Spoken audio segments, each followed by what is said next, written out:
আসসালামু আলাইকুম ওয়া রাহমাতুল্লাহি ওয়া বারাকাতুহু।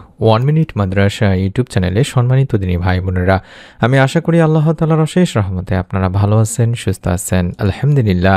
আজ অত্যন্ত গুরুত্বপূর্ণ ছোট্ট একটি ভিডিও নিয়ে হাজির হয়েছি। আমরা অনেকেই দোয়া করি আল্লাহ তাআলার কাছে যেন আল্লাহ তাআলা আমাদের দোয়া কবুল করেন। কিন্তু এমন 4 জন আত্মীয় রয়েছেন যে আত্মীয়র সাথে আপনার সম্পর্ক ছিন্ন থাকলে আপনার দোয়ার দরজা বন্ধ হয়ে যায়। তাই অনুরোধ করছি অবশ্যই এই জিনিসটি মাথায় রেখে তারপরে দোয়া করবেন। তাহলে রব্বুল আলামিন ইনশাআল্লাহ আপনার দোয়া কবুল করে আপনারও মনের নেক আশা পূরণ করে দেবেন। এই ভিডিওটিতে এই 4 জন আত্মীয় কারা সেই বিষয়টি নিয়ে আলোচনা করছি ইনশাআল্লাহ। মনোযোগ দিয়ে অবশ্যই ভিডিওটি সম্পূর্ণ দেখার অনুরোধ করছি।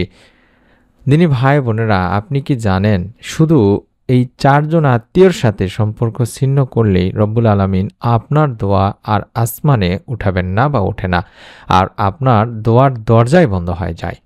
এই কথাটি আমার না, রাসূল পাক সাল্লাল্লাহু আলাইহি ওয়াসাল্লাম আমাদের স্পষ্টভাবে সতর্ক করে দিয়েছেন।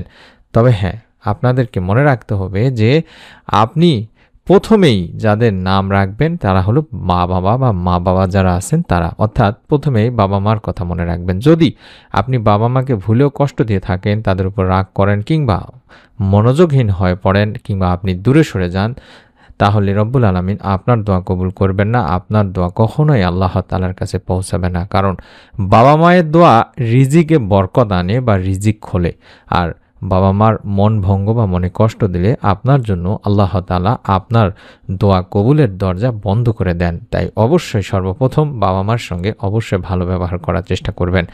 2 নম্বর, ভাই বোনের সাথে ঝামেলা, কথা বন্ধ কিংবা মান অভিমান এগুলো হালকা ভাববেন না কখনোই। কারণ রাগ ধরে রাখলে আসমান থেকে রহমত নেমে আসা বন্ধ হয়ে যায়।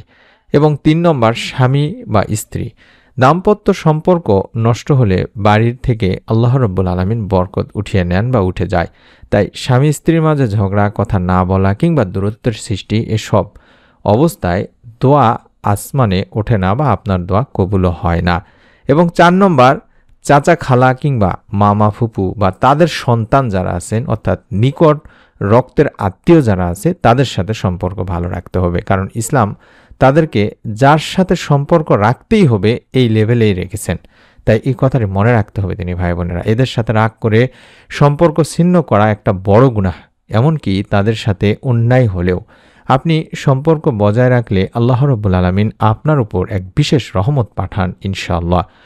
মনে রাখবেন, রাসূল পাক সাল্লাল্লাহু আলাইহি ওয়াসাল্লাম বলেছেন যে আত্মীয়তার সম্পর্ক ছিন্ন করে তার দোয়া কবুল হয় না। তাই আজই চেষ্টা করুন, হয়তোবা মোবাইল ফোনে কিংবা এখন অনলাইনে মেসেঞ্জারে কিংবা যেভাবে হোক তাদেরকে বলুন কিংবা সালাম দিন যে আসসালামু আলাইকুম, আপনি কেমন আছেন। মাত্র এই 5 সেকেন্ড বা 2-4 সেকেন্ডের এই সাদামাটা একটি কথায় আপনার রিজিক, আপনার পরিবারের শান্তি, আপনার দোয়া কবুল কিংবা আপনার পরিবারে বরকত আসা সব কিছুর দরজা খুলে দেবে তিনি ভাই বোনেরা ইনশাআল্লাহ। তাই মনের মধ্যে রাগ বা কোনো প্রকার অভিমান জমা না রেখে এই কাজটুকু আপনারা অবশ্যই করার চেষ্টা করবেন।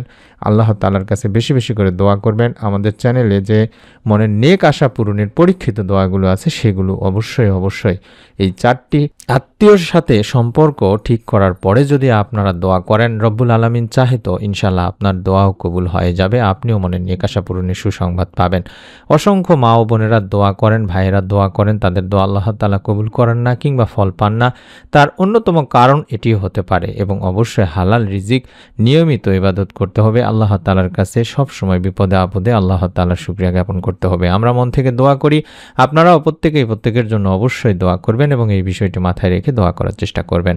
সকলের কাছে অনুরোধ করব অবশ্যই আমাদের নতুন আমলের ভিডিওগুলো যাতে আপনি মিস না করে ফেলেন, সরাসরি যেন আপনার মোবাইলে আপনি দেখতে পান, তার জন্য চ্যানেলটি সাবস্ক্রাইব করে বেল বাটনটি অন করে আমাদের সাথে থাকুন।